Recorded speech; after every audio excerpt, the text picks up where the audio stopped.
We are here, and yes, we are all still laughing at the Dallas Cowboys. It is time to get the NFC squad together. You are talking ball with the NFC squad. From the Cowboys to the Packers, the Falcons to the 49ers, and everyone else around the NFC, it's the local experts of the Locked On Podcast Network bringing you scoops, breakdowns, and the most comprehensive preview of the upcoming weekend for hard-hitting NFC football with our harder-hitting takes. Buckle up, it's the NFC squad, and we have a seat for you. No hurt feelings allowed. Squad up.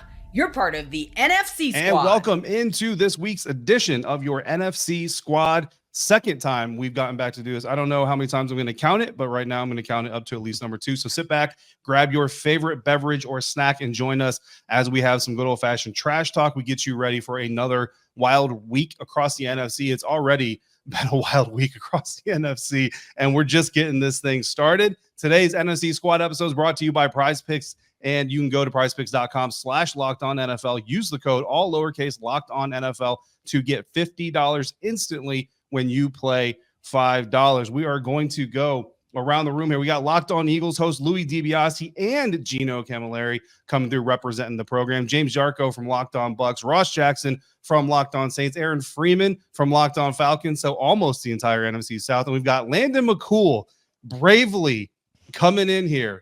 Hopefully he brought the 47 piece that the Detroit Lions left in Dallas for him to today's episode, because he is, like James Yarko was in our first edition, Landon McCool is our big loser of the week 6 matchups. And Landon, I want to start there, buddy. Let's just talk about the game. Let's just stick to between the lines right now. We'll get to the microphones and the phone calls and the threatening, the firings and everything else. But right now, let's just stick between the lines. 47-9. Brother, what happened when the Lions came to Dallas? Well, first of all, that second part is what Jerry wants, right? He wants to get your eyes off what's happening between the lines and on him. Nice. Yeah, I mean, look, I think we knew going into the game that it was going to be a uphill climb for us on defense, right? Because we've had a lot of injuries, especially the defensive end position. The Lions come in off of a bye week.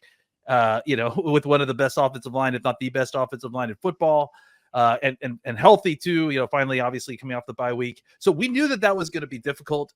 The hope, sweet hope. I remember you. The hope was that they would be able to do enough, either blitzing or to try to stop things on early downs and then get them into third downs and then blitz heck out of him and hope that would stop things. The hope was that Dak Prescott and the offense would pick up the slack where need be and control the ball to keep the defense off the field. Guess what? None of those things happened. Not even one. And the Dallas Cowboys didn't even score a touchdown in that game at home and are now 0-3 at home with I'm pretty sure averaging 20 points a loss at home so far this season. So that's what happened, is a very pathetic performance by one of the two football teams playing on the field. Speaking of pathetic performances in the NFC East, Ross Jackson of Locked On Saints is here for his first time. So we're going to go ahead and kick it over to you, Ross. Thankfully, the Dallas Cowboys came through and did not make the Saints the biggest losers of the week. But the Tampa Bay Buccaneers, New Orleans is known for its food, but the Tampa Bay Buccaneers brought 51 herbs and spices of Cuban flavor to NOLA and laid it down on the New Orleans Saints. From your vision of that game, what's going on in New Orleans and the great Spencer Rattler experience? Oh, it's fine. Everything's great, like it's fine. No, it's interesting. I thought that I was going to come in here and have to talk about the Saints as the biggest loser, because there has not been a team since the 1950s, 5-0, that forced 3 turnovers, scored 27 points, and had a punt return for a touchdown, and still lost by 24 points. Not a great start not a great, way for that game to end for the New Orleans Saints. They had something very similar against the Atlanta Falcons, very similar against the Philadelphia Eagles as well. It's where they kind of became this first team in 50 plus years to lose in some certain fashion, not necessarily the company that you want to be in, keeping that company all by yourself if you're the New Orleans Saints. So things right now, not great. The New Orleans Saints are down. Let's see, 2 starting wide receivers. They're starting left guard. They're starting right guard. They're starting center, and they're starting quarterback. Their offensive weapon, Taysom Hill, who has been sort of the most reliable player on their offense in terms of holistic offensive performance, is dealing with a rib injury. And then their best player, Alvin Kamara, is dealing with a rib injury, a hip injury, and a hand injury. So, great. Yeah. And Sean Payton's coming to town. So yeah, Sean Payton karma is exactly what it is. Sean Payton's going back through. I hesitate to call it Sean Payton karma because remember, the Saints didn't get rid of Sean Payton. Sean Payton just left. And so it's at least he said goodbye, karma. Unlike Anthony Davis, though. At least he thanked New Orleans, unlike AD. But I think the biggest thing here is when it comes to all that, like when you have a situation to where a division opponent shows up at your house and drops 51 points, and then you have to turn around 3 days later and play your former head coach, emotions are going to be kind of wild on Thursday night. Yeah, but look, at least the New Orleans Saints didn't lose to a rival, because that would be much, much worse. As much as Sean Payton probably appreciates the city of New Orleans, Sean Tucker appreciates the city of New Orleans even more. James Yarko, Sean Tucker dropped 136 yards on just 14 carries. What's going on with the Bucs run game? Because I know Tom Bowles is talking about a 3-headed monster happening out there in Tampa, but I got some people who know I'm a Sun Devil coming at me saying, "Hey, buddy, sorry about Rachaad White's luck. Good luck with your next Sun Devil," which I'm still claiming Jaden Daniels, even though he doesn't claim Arizona State. That's a whole other story. Anyway, James Yarko, Buccaneers 4-2. Some people thought they were dead in the water after they lost to Sean Payton for the 40th time in history, but they're suddenly back alive in the NFC South race. Yeah, well, and Sean Tucker is kind of like that breath of fresh air, right? Like, we know what Rachaad White's capable of. We've seen flashes from Bucky Irving, but I, on Locked On Bucs, have deemed the fourth quarter of Buccaneers games Tucker time. Of those 136 yards, 107 came in the fourth quarter. 64 came on the Bucs' final drive over 6 carries. So when you have a guy with the burst as well as the power of Sean Tucker that can go against these worn out defenses in the fourth quarter and grind the clock out and really just eat up, what's remaining on the defensive side of the football. That's something that the Bucs really haven't had since playoff Lenny. So that was really nice to see. And, it was an up and down game for sure. And I'm, Ross, I know people inside of the dome there were super hyped in the second quarter because that was the one quarter that the Saints did play, the one quarter that the Bucs didn't play. But yeah, I don't know how Cohen's going to really navigate this. If I'm Liam Cohen, I'm treating the first half of the game the way I've always treated it. It's going to be Rachaad and Bucky. You might have some goal line situations where you're using Sean Tucker, but then it's in the second half where I'm sprinkling in Tucker in the third quarter, let him get a rhythm, get a feel for the game. Then in the fourth quarter, it's all Tucker. You might get 1 or 2 carries from Bucky, 1 or 2 from Rachaad, but I am just pounding that opposing defense with Sean Tucker nonstop late in games. Yeah, look, I think you're on the right track there. Look, I'm really happy for Sean Tucker, but one game, given the history that he's already kind of had with the team, I don't think you're necessarily looking at this guy taking a lion's share of the snaps. Fortunately, Aaron Freeman, we'll stick in the NFC South here. The Atlanta Falcons were able to overcome the great Andy Dalton and the Carolina Panthers, led by first-year head coach Dave Canales. I mean, bro, like one sentence, dude. How do you feel about the Falcons beating the Panthers? Huge win. We beat Andy Dalton for the first time in Falcons history. So, absolutely. That's great Falcons analysis from Aaron Freeman on that game. That's all we need to talk about with anything involving the Carolina Panthers. Louis DiBiase, Gino Camilleri, the Eagles won, but they definitely lost, guys. Doesn't feel like I don't know which one wants to talk here, but a 4-point win over the Cleveland Browns has got to sting a little bit. Louis, you got it. Yeah, I mean, the only thing that Nick Sirianni changed during the bye week was his haircut. The guy's having a full-on Britney Spears moment, and I mean, the guy has the situational awareness of a rock. He's yelling at fans, and I know he brings his kids up during the press conferences, but to do that right after the game just feels like just the worst timing. The third and one play call in the second half, it doesn't feel like a win. I don't know, Gino, if you can agree with that, but I mean, Nick looks like he's absolutely losing it. I mean, the wheels are falling off. He's the real life Billy Walsh from Entourage who cuts his hair and says, "I'm an effing mess" at one point in that show. And that's Nick Sirianni. He quite literally grabbed his wall razor, shaved his head off before arguably the most important game of the season. And if people didn't think he was a quote unquote rodeo clown beforehand, everybody's getting their licks off at him right now.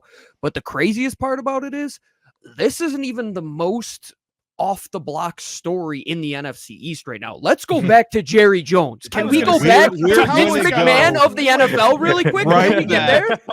We are absolutely going to circle right back around. He'd love to that. The Dallas Cowboys. We warned Landon McCool before he came through here, and round of applause for Landon. He still showed up to take every bit of the heat that he is going to get coming up here on today's episode of NFC Squad. And we are doing this thanks to our great friends over at Arena. And for most of us that like collecting cards, the idea of spending $2,000 or more on a Luka, Ellie, or Patrick Mahomes rookie card just isn't in the cards, pun intended and very much well intended. I love collecting, but that's some serious money to drop on cards, almost as much money to drop on maybe seeing Nick Sirianni curse you out after a big win over the Cleveland Browns. Thanks to slab packs, though, from arenaclub.com. Now it's possible to score gem mints for a fraction of their retail price. Every card that I listed was hit from last week's Arena Club slab pack drop. Arena Club is the only repack that provides real value, a complete view of all possible cards, and clear hit rates for each one. Arena Club slab packs are revolutionizing the repack game with transparency. Right now, you can get 10% off your first slab pack or card purchase by going to arenaclub.com/lockedonnfl and use the code LOCKEDONNFL. That's all one word. That's arenaclub.com/lockedonnfl. Code LOCKEDONNFL for 10% off your first purchase. And we're also bringing this NFC Squad to you thanks to our friends at Game Time. And Game Time has a cool feature called Game Time Picks. Game Time Picks makes getting tickets to your favorite live events even easier, and sometimes it helps you find new live events that maybe you wouldn't have found on your own. Game Time Picks filters out the fluff to show you only the best incredible deals on great seats, so you don't have to waste your time searching through thousands of tickets. Curated deals make it easier to find the best price on the greatest seats. My Game Time Picks right now in the DC area feature tickets to see Nick Sirianni visit the Washington Commanders. Can't wait. In December for $137. All-in pricing. You toggle on the all-in pricing on the app, and you'll get all your prices up front with no surprise fees at checkout. So take the guesswork out of buying concert tickets with Game Time. Get your game tickets, get your live event tickets, go to the Game Time app, create your account, use the code LOCKEDONNFL for $20 off your first purchase. Terms apply. Again, create your account, redeem the code LOCKEDONNFL for $20 off. Download Game Time today. What time is it? Game Time.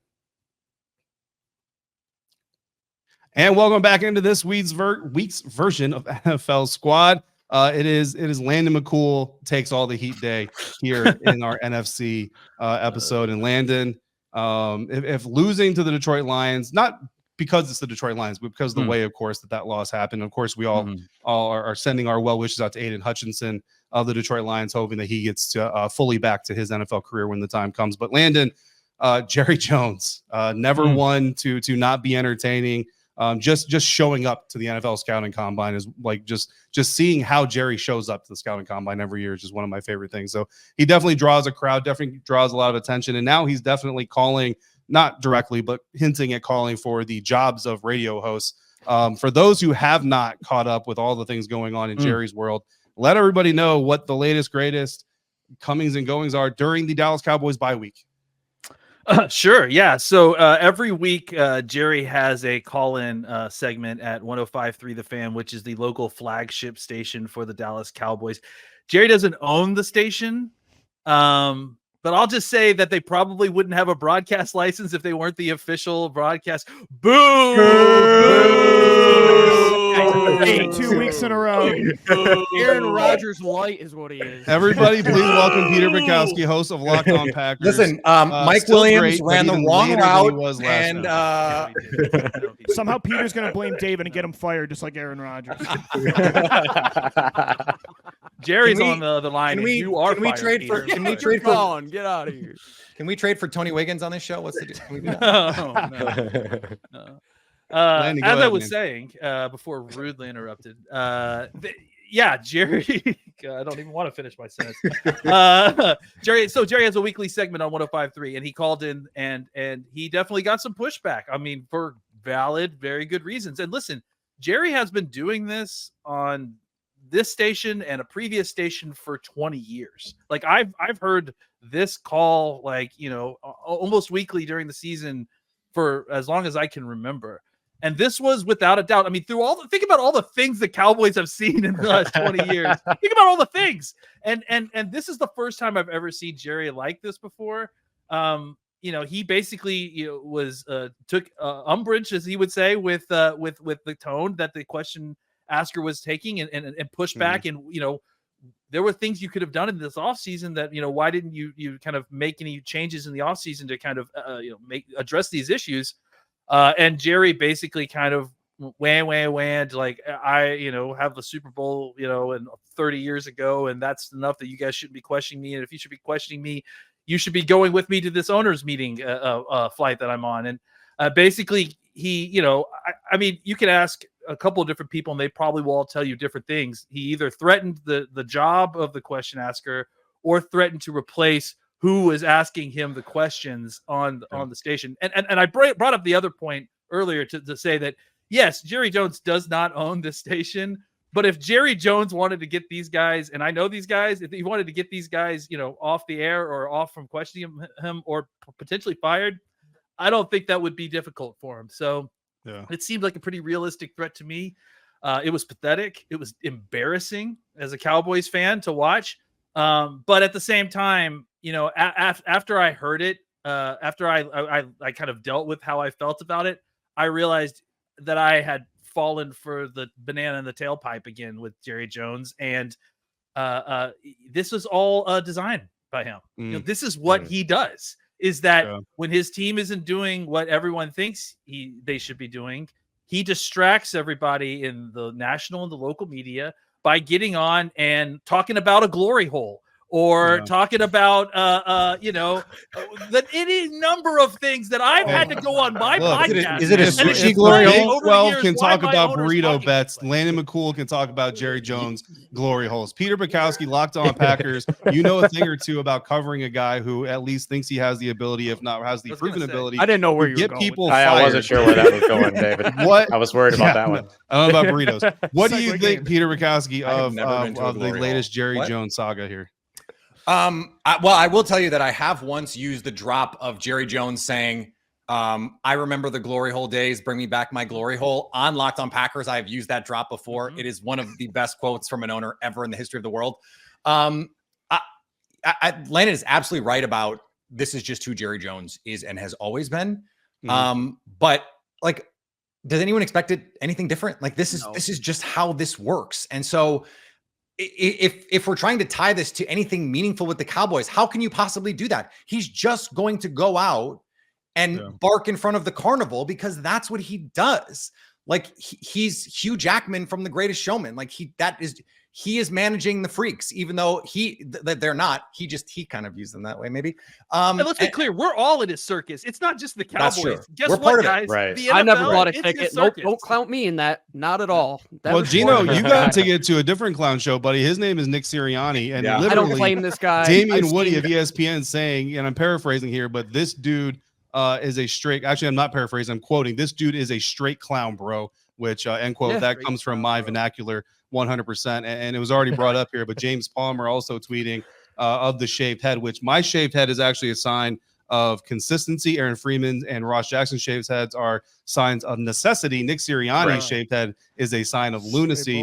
James Palmer saying Nick Sirianni shaving his head is giving me vibes of Billy Walsh panicking before the screening of Queens Boulevard at Sundance. Honestly, guys, I feel like Nick Sirianni's antics are kind of also a la Jerry Jones, somewhat expected, but Nick Sirianni does not have the clout in the National Football League. But the that thing Jerry Jones is, Big Britney Spears Gary energy from Nick knows. Sirianni. Gary Big knows Britney what Spears he's doing. Nick Sirianni is not smart enough to understand what he is actually doing right now. That's what Lou and I have come to the realization, that he is not good enough to get us in this circle like Jerry is. He's got that Vince McMahon vibe, Jerry, right? Where like even if you're booing, if you're cheering, you're paying attention. Nick Sirianni is in his own carnival, thinks he's the guy selling the tickets, is putting on the show, And all the time, everybody on Rotten Tomatoes and IMDb has given him 0.00 on every performance in 2024. That's exactly what he is. I said on our show, I've seen this guy in 100 bars in Western New York trying to sell me on something, and this is the goofiest guy I would ever talk to after I walked out of the bar. Like, I know this guy. He's me. He's me. I should not be running an NFL team. He should That's not why be I'm running here an on NFL Locked team. On. Allow me to attest to that. I actually thought it was Gino, a good you might sign. be better than Nick Sirianni, honestly. I'm not.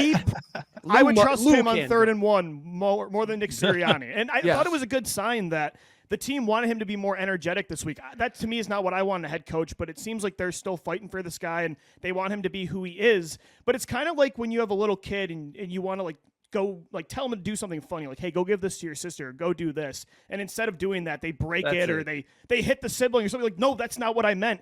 When we said be energetic, we didn't say flex on your own fans when you beat Deshaun Watson by 4 points. About running the ball, which they ran for 47 yards. What is he flexing on? What is he doing? No, that's not what we meant. So it's just, it was, what a day. I mean, the worst win I've ever felt. Reality TV in the NFC East is the best. MTV or VH1 should have got the rights for Dallas, to though, they need a division VHS converter because that was the last time they were relevant in this sphere. So The best thing that's going to come out of all this is the It's Always Sunny episode where the gang kidnaps Sirianni. Yes, we need it. We need it like I need air. And then Mac admits that he only did it because Jerry Jones told him to. And Nick Sirianni was cute. That's why. And then everybody like, Nick, do you see this guy has a shaved head, Mac? What are you talking about? I want to know where Big Dom is in all this. Have... Like, shouldn't he be protecting Nick Sirianni from the fans? Dom's Like, the what one hell? shaving the head. Are you crazy? He's got like Tom the can't even Bowie get this knife. guy under He's like- control. He's Inside off guy. his rocker, man. He's gone. We need a locked if NFL cartoon to dialogue to describe all of these things that are happening around the NFC. And we haven't even gotten to the games yet. So speaking of the games that are coming, we're going to figure out who is on upset alert. A big matchup in the NFC North between the Minnesota Vikings and Detroit Lions. We'll talk about all of that and more coming up next on today's episode of NFC Squad.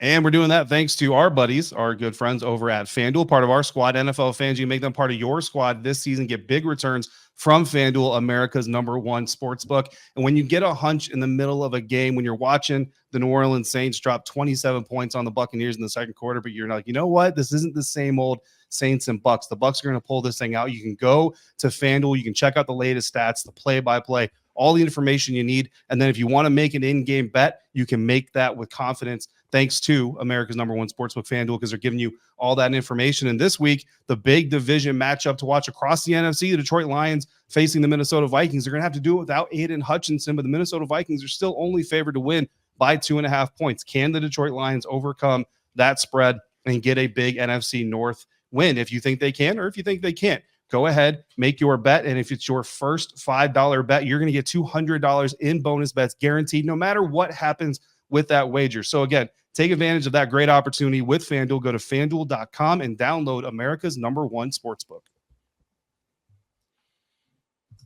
Wrapping up today's episode of NFC Squads. And like I said, we are going to get to that big battle in the NFC North. But I actually want to kick things over to James Yarko real quick. I feel like we need to. The Buccaneers, the lien holders on the link after shutting down the old Eagles home and opening the current Eagles home. So I'm going to let you kick this off, James. This week, the Buccaneers are underdogs, 3.5 point underdogs against the Baltimore Ravens. I got to watch the Baltimore Ravens this last weekend, James. I'm going to tell you right now, they look pretty good. They look like they pretty much know what they're trying to do. Defense is still a little suspect, though.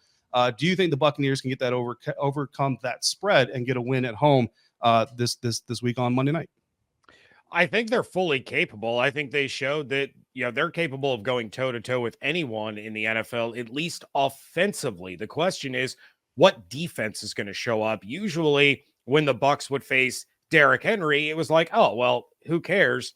The Bucs have one of the best run defenses in the NFL, but this is not Will Levis or Ryan Tannehill who's playing quarterback with Derrick Henry being, the entire offense, and the Bucs run defense has not been great. So this is going to be a really interesting matchup. Lamar has gotten the better of the Bucs numerous times, but at the same time, emotion is going to play into this. And this is the Bucs return home after Hurricane Milton hits and playing in front of those fans. I think they already said last week against the Saints, they were playing for something bigger. They were playing for something more than themselves. It was more than just a game.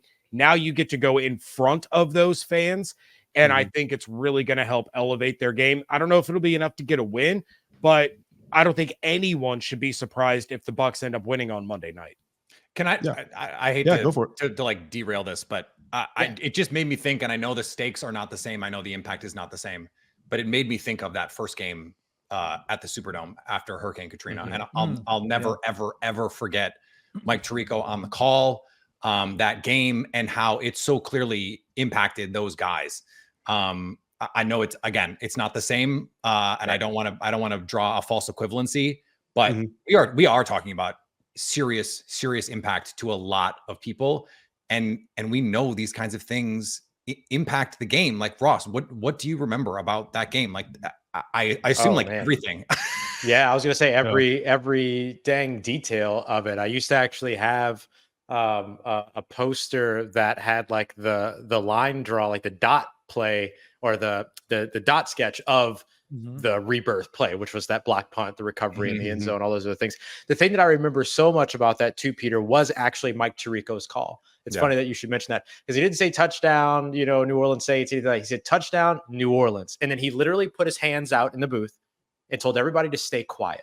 And then the next thing, the only thing you hear for the next, minute and a half, Aaron, maybe a little bit longer, is the cheers of the fans in the Superdome and everything. And that was like, that's still to this day, like one of those moments that I remember as like a top moment in sports broadcast history, on top of how important it was. But yeah, I mean, look, there's a statue in front of the Superdome 5 minutes away from my house. That is Steve Gleason blocking that punt. It's one of the most important things to this city.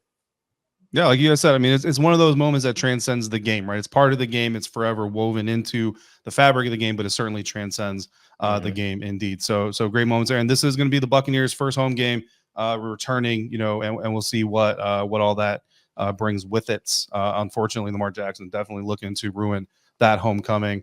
Aaron Freeman, haven't heard from you in a little bit, so we're gonna kick this over to you. NFC North division battle, big one. Detroit Lions visiting the Minnesota Vikings. Again, Vikings are favored by 2.5 points. No Aiden Hutchinson. Do you think the Lions? How big of an impact is that to you in this game?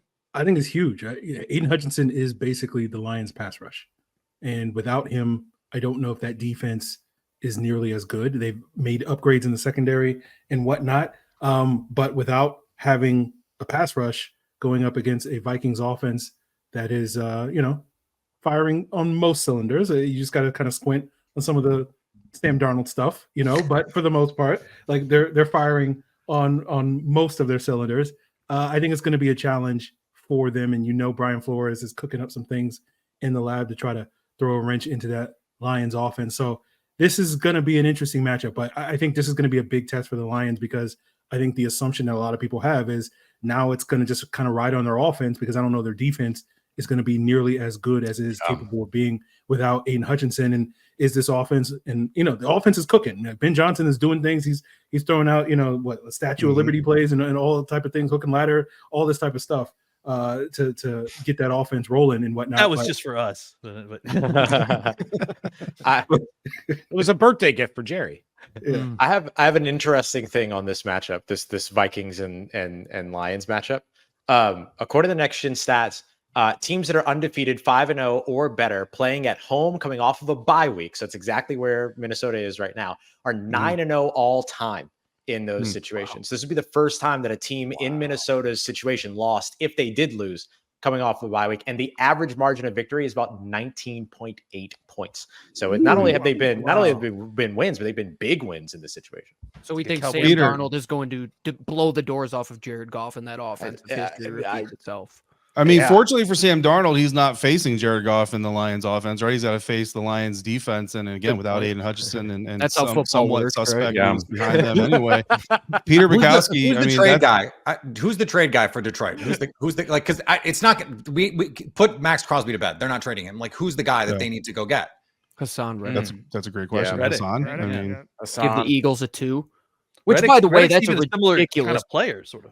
But You we know? just the Yeah. crazy thing is we got this reporting from Josina Anderson yesterday that there's this trade kicker as part of the deal that Howie got somehow that if they trade Hassan Reddick to an NFC team, there's extra draft capital that There's goes two. into this. Like they're going to do whatever they can to not trade him to an NFC team. So if you're the Lions, are you giving up a 1 to offset that compensation? Like that? I feel like that's what you have to do, and that's crazy. Is there a way me. to do a 3-way trade here that bypasses the Whoa, letter a of the law 3-way here? landed easy, buddy. Listen, we're already got Landed glory wild holes. in My Glory holes. goodness. My Jeez, goodness. glory holes and 3-ways on the show Come today. on, We're gonna man. get taken off the air. I was ready to It talk was about scary. Zadarius Smith as a trade target, but I can't say that after that. Also, Zadarius Smith Back and Dan down. Campbell would like get in a physical altercation. Like I can't Yeah. see that. That wouldn't work. No, Tim did too, and it already worked out for them apparently. God, Peter, do you see a way for the Lions? I mean, this is, again, it's a tight spread anyway, but do you see, and given that stat that Ross just dropped on us, you're the NFC North representative here tonight. Do you see a way the Lions come out with a win in Minnesota? The only way I can see it, honestly, and I would love to see it, by the way, is if Ben Johnson just has an all-time plan for Brian Flores. Because the one thing we know, Jared Goff, it's not that you can blitz him, because he will do some things against the blitz. Ben Johnson does a really good job of giving him answers against pressure looks, but against pressure, he has a problem. And so I wouldn't be surprised. Like Brian Flores loves to show like heavy blitz, zero pressure regularly, but he only does it like 4 times a game. But this might be the game where he does it like 8 times a game, 10 times a game, 12 times in this game. And then it's like, okay, what are the answers that you have?